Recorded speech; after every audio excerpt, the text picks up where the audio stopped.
Ros, how do we see this story going? Well, I think we can definitely expect more stories to emerge from this batch of files. The work goes on by the BBC and by many other news organisations, and because of the number of files, even though we've all been working on this story for a week, more details will emerge. And there's one other thing that I would emphasise, and Nick was talking about this earlier.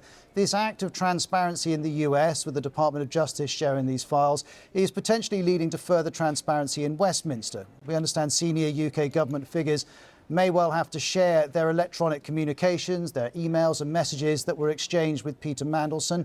BBC understands that could be up to 100,000 documents, which means there's going to be a lot more for all of us to see. And that, Matthew, isn't just about Peter Mandelson. It may give us insights into how the UK perceives its relations with the US and perhaps how some UK officials see Donald Trump too. So for all of those reasons, for number 10, this story's far from over.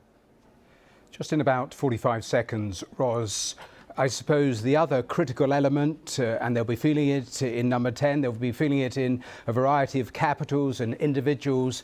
There is so much that none of us really know what is still to come, and that could have all sorts of ramifications and consequences. Well, you're quite right, because the Trump administration has moved around its position on how many files it will release, if it's going to release any. At one stage, Donald Trump did not seem to be committed to that happening. There was some criticism from within his own supporters, and now we've seen this really significant release of files in the last week. It's not clear how many further files will be released, but of course we know further files do exist, and we know files outside of the Epstein Files also exist. We've just been talking about transparency in Westminster, and so of course anyone who's been involved in sending those messages will be wondering, will they be put in the public domain?